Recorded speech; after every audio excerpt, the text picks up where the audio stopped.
In the last year, I've traveled a ton. 23 major cities across 14 countries and 3 continents to be exact. But there's one city that I loved above the rest, and I've barely met a single person who has ever been. It's this little place called New York City.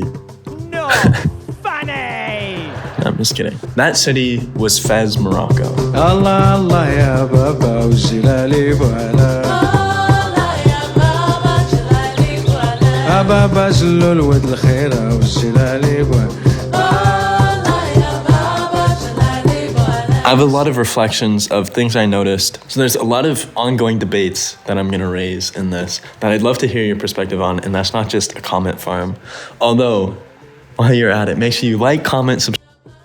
But how did I end up in Fez, Morocco? I was doing the digital nomad thing for a couple months, and I have had a friend who went to Morocco a couple years ago and said he really liked the architecture. It's one of the favorite places he's been to. And that's all I know about Morocco at this point. I've been to the UAE once. That's my only experience in the Arab world. I've been to Malawi twice, my only experience in Africa. Never been to North Africa, and was curious. And to be honest, I just liked the thought of saying that I was in Morocco. And so I flew in to Fez, Morocco, one of the oldest cities in the world. But I get off the plane, go get a SIM card, go change my money, have a driver pick me up who brings me to the Medina. It's called like the market area where I'm staying. I get to my hotel, which is this thing called a riad, this beautiful bed and breakfast type thing set in a traditional home. And I go to check in, and he's like, oh yeah, I just need your passport. It's like, oh yeah, I don't have my passport. Where's my passport? Who knows? I don't have it. Check the car, it's not in the car. Drive all the way back to the airport. The driver was dropping someone else off at the time. Ended up going to like the middle of the desert. Go to the airport, and luckily my passport was still there. Very nice people at the airport took great care of my passport. But yeah, that was an eventful day one. Pretty much the most eventful day. The rest of the days, I was just chilling in the Medina. And I was there for about 3 weeks. I was there for 3 weeks, working remotely from my laptop. And it was so interesting because I was working, doing my job for a crypto startup. I would get off of these crypto calls and then walk out the door of the riad and be straight in this market where there were donkeys walking by, like goat heads in the market, all of these stray cats and people in traditional dress, and then the prayer call. It was just such an interesting dichotomy between the two things. It was a really beautiful city. It was very old, very historic. It's not like some of the old European cities like Paris or Amsterdam or whatnot, where you have these very intricate, ornate, well-preserved buildings. There's definitely some of that in Morocco, but it's more ubiquitous, I guess. It doesn't feel like, oh, look, that's some cool detailing from the 18th century on that relatively modern building. It's like, oh, I just walked into like a whole district that could have been pulled out of a city 500 years ago. Minus the fact that there's kids scrolling on TikTok in the corner and people playing soccer and people wearing jeans and whatnot. But it was this really cool kind of time machine effect almost. I would sit up on the terrace on top of my riad and work often, especially at sunset or sunrise. And it still felt urban. There were still buildings everywhere around you, but they were all about the same height. And so you could see out into the desert, which was really cool. And probably my favorite part of every day was the prayer calls.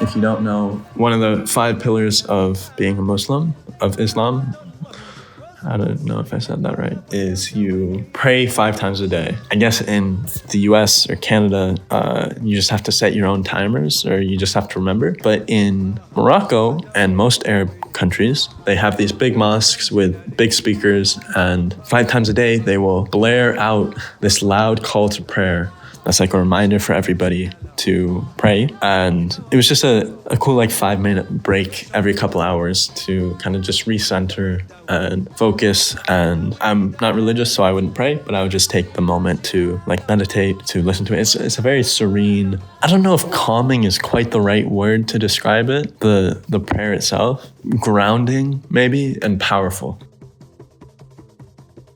Let's pause here for reflection number 1 and then open debate number 2, which is the people in Fez were super nice. It was actually, I felt very safe. I made some really cool connections with some of the people. 2 examples are 2 of the people who worked at the Riyadh. One was my boy Redwan. He reminded me a lot of myself. He was the same age as me, like this young, ambitious dude trying to build up this empire. He was working just as an employee for this Airbnb, but was starting his own Airbnb and had his own travel agency. And he had like very high ambitions, liked to work. And that was kind of cool to see that same energy across different cultures. And then I met my boy Kareem, who was also a G. He was super welcoming. He invited me to his house and cooked me a meal and introduced me to his neighbors, showed me this great view. And anyways, like one of the days I went on a tour to a leather tannery, which I'll talk about in a sec. But the guy had throat cancer, my tour guide, and so he couldn't speak very loudly.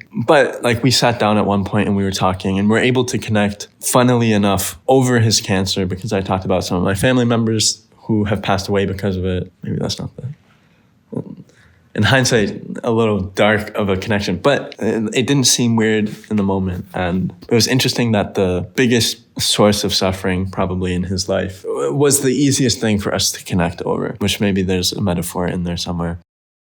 But the open debate, I guess, is it was hard to tell because there was such a power imbalance in terms of wealth, right? Like the US dollar is so much more powerful. It was hard to tell what were genuine connections and what was just business, like what was good business in hospitality to be nice to people. And I've heard actually some celebrities and like rich, famous people talk about this. And I think this might be a smaller version of that. But it would be really hard, I think, to build up a ton of wealth and have that feeling with the people who you're actually really close to, who you've known your whole life, and not knowing when people are being nice to you just because they want something from you, because they see you as like you are essentially a lottery ticket. If somebody is able to guilt you enough or make you empathize enough with their situation, realistically, I had the financial means to completely change their life. Even saying this now, it's weird to say that.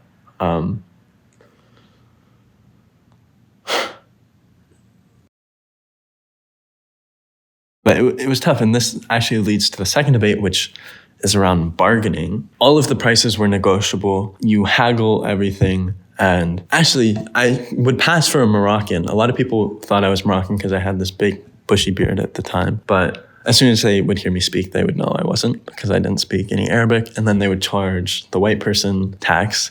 And I knew I was being scammed in so many instances. I knew I was paying more than I should. And so I would haggle super hard and bargain a ton because I wanted the pride of knowing I was one of them almost to a degree. Like I like the feeling when I travel places and somewhat blend in. The American example that I feel like a ton of people might resonate with is if you're white and American and then you have a friend that's like, oh, you're white, but you're not that type of white. You're not like white. It's like, oh, yes, that's a good feeling, which is a really weird thing. It's just a whole other thing to unpack. But it's a similar feeling, I think, with the haggling of like you want to be treated as an insider. You don't want to have this extra treatment. So I would try really hard to haggle, and I would. A little bit more than 300 and a little bit less than 400. Your best and last. 305. $5? Yeah. Oh my God. Yeah, burger? 310. Shipping. Okay. Thank you. But it was a weird thing. It's like realistically, this money, I don't need to haggle it. I'm making an American salary. I'm still 21. I'm young. I'm not balling.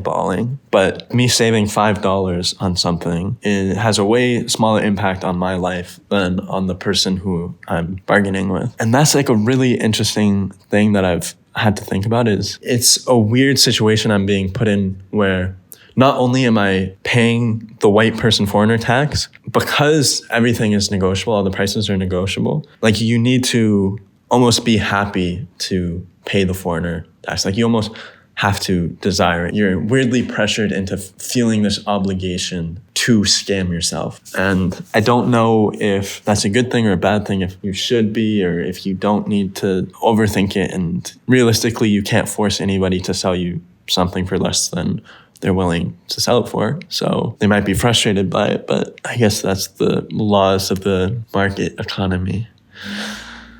Anyways, but why did I like Fez so much? The food, I really enjoyed the food. Way better than Portugal's food, which I came from before. Especially this roti, which, oh my gosh, I forget the name. It's like roti Malawi. This shit slaps. I have it for breakfast every day. I usually get it as a snack in the afternoon with honey. So good. And the tagine, the couscous, the mint tea. This is super big. It's like everywhere when you go shopping, they offer you mint tea with a little bit of sugar. Oh my gosh. Anyways, one of my last days there, I went to a leather tannery because I wanted to get a leather bag for my dad as a birthday gift, and also one for myself, and also a leather jacket. And when I was going to the leather tannery, I met my boy Mustafa, who's lit. Have a good day. And your name? Mustafa. Mustafa. And you? Yeah. Jordan. Jordan. Thank you. You are And welcome. from Fez, Morocco. Yes, you make me good publicity. He had this craft shop. He could tell I was kind of looking around a little bit lost. Normally that's an easy way for a tourist trap, but I actually was looking for a tour because I wanted to record it, so fair play. He told me this really cool story about all the jewelry in his store, and it all had meaning and history behind it, which I really appreciated. And then I went on this tour walking through different parts of the city with this boy. And at one point, as I was walking through, I had to like duck under this string. I wasn't sure what it was. I thought it was a clothing line or something. And I asked him what it was. He's like, oh no, that's for thread. It was like string that they were pulling, stretching out, and winding together to form thread that they would use to sew clothing with. It was just right in the middle of the alley. You had to duck under it and you could see right into their workshop. Another thing, if you don't know, the area I was staying in was called the Medina. It's like the traditional area of a lot of Moroccan cities, like a market type area, lots of alleyways. And the 5 main pillars of the Medina, like each section of it has to have 1, a Quranic school, 2, a synagogue. Wait, synagogue is Jewish. A mosque, a bathhouse, a water fountain, and a bakery, like a public bakery that anybody could go in and use because people, now it's a little different, but at the time people couldn't all afford to have their own fire oven at home. And so they would have these shared ones. And so you could see into this process. You could see into a lot of the crafts process.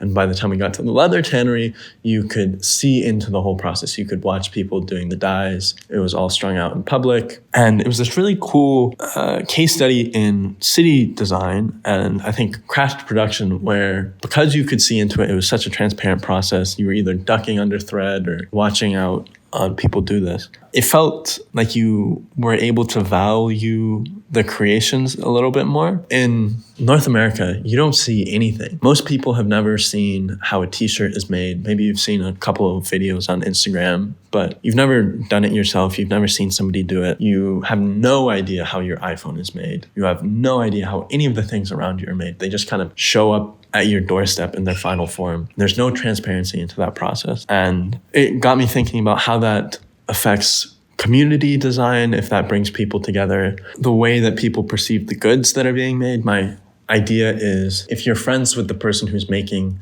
the crafts and you walk by him making it every day, my hypothesis intuitively is that that would make you value it more, as opposed to buying a bag at H&M where you have no emotional connection to. It's like $10 and it might break in a month. Even if it doesn't break, you might throw it out after a year. There's no emotional resonance. There's no connection. You don't have any spirit inside that product, if that makes sense. It's just straight product. And when I bought these leather things, this was the most I've spent on clothing in a long time. Like, it's super cheap for what I got it for. It was like great value because not as expensive as getting the exact same bag in Italy, for example. And especially not in Italy after it's gone from like middleman to middleman. This was straight from the source. And so it's pretty cheap, but it still hurt a little bit. I was expecting it to be cheaper than that still. But I got it with the idea of good purchases should hurt a little bit. If you buy something and it's so cheap that you don't even worry about the cost. You should never be buying shit that you can't afford, but to the point of like, I don't know if I want to spend this much. That's probably good because it means you're going to treat it with more care. You're going to want it to last. For the longest time, I couldn't reconcile my appreciation for fashion as an industry and an art form with the idea of environmentalism. And minimalism is just like, it seems like such a shallow industry and bad for the environment. So why should I care about fashion at all? I think the answer that I've come to now, which is a little bit of a cope, and you can tell me this in the comments if you think it is a cope, but if you value clothing, you're more likely to buy high quality pieces that last a long time, which means you're less likely to just buy shit that goes into a landfill right away. You're less likely to overconsume, and your clothing footprint would be lower if you care about your fashion and you buy stuff that you actually enjoy, that you want to last for a long time. That's my thought.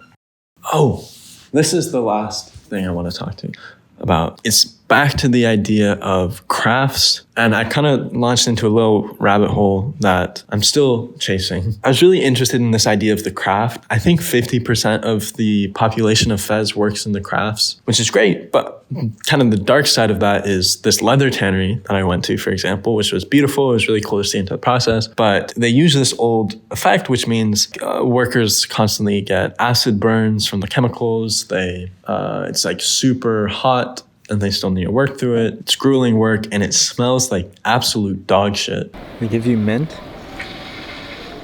And at first I was like, it can't be that bad. The smell of the tannery, and it is that bad. I have a fucking headache. Oh my gosh, I can't believe people work in this all day. That's crazy. And all of those are things that could be solved with modern industry. Like, it doesn't need to be like that. But there is this connection to the craft and to, it's a very historical thing. A lot of the people working there, their parents worked there and their grandparents worked there. And it's this very hereditary, traditional thing, which is really cool for the culture of it and for the history and the fact that you're connected to this lineage. But at the same time, it's like, oh my gosh, your working conditions are awful. I couldn't imagine that. And so that's another interesting debate of craft versus industry.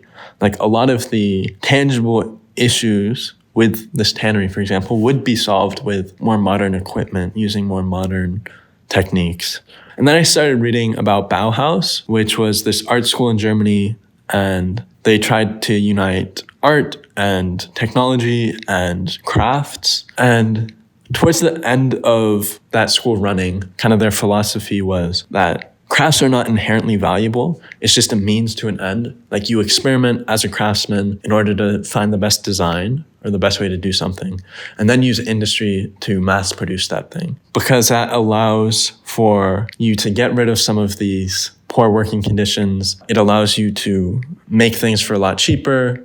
It allows more people to get the beautiful goods because it's more efficient to create it. But at the same time, I then wonder about the human aspect of, is that dehumanizing to go from this craftsperson who has a lot of care, you see this product through from start to finish, to somebody who just works in a factory and oversees one specific step. Like, you're always sewing the exact same seam, just day in and day out. I feel like that would be a little dehumanizing. But maybe there's ways to get around it. And maybe the idea is you just automate that with robotics, which you can now, and then try to train those people into more creative fields, like the design side of things, so they can still keep experimenting and being a craftsperson, but use that to create new designs and new whatever, as opposed to just seeing one product through start to finish. I don't know if that makes sense. That was a lot of thoughts, a lot of debates internally around Fez, Morocco, a lot of reflections. But if you haven't been, moral of the story, I think it's beautiful to go, especially if you're a guy. It's very safe. I don't know about girls. It's a traditional Muslim country, so you should expect to wear pants and cover up a little bit and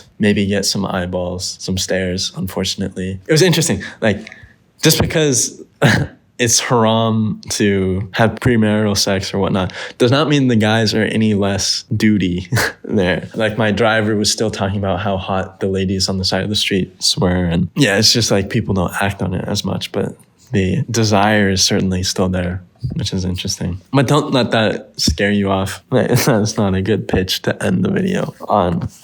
But like, great food, great people, a little annoying at times. There's definitely a lot of people who will come up and try to sell you stuff and some scams to look out for. But you can find all that stuff in other videos, and if you Google it, online. Main scam to look out for, so you're aware if you don't watch anything else, is people will try and take you on tours or to like show you around to different places, and they'll say it's for free, but it's not for free. They'll make you pay at the end, or they'll guilt you into paying at the end. So just keep out for that. But other than that, should be good. Enjoy it.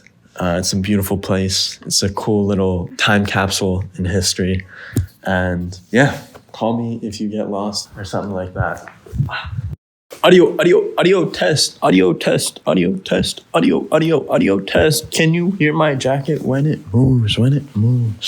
Can you hear my traffic when it booms? When it booms. اوكي اجا كميشه تصور اجا كميشه صاشي كميشه هاد الصوره لا تاكل كميشه شكرا. البروبليم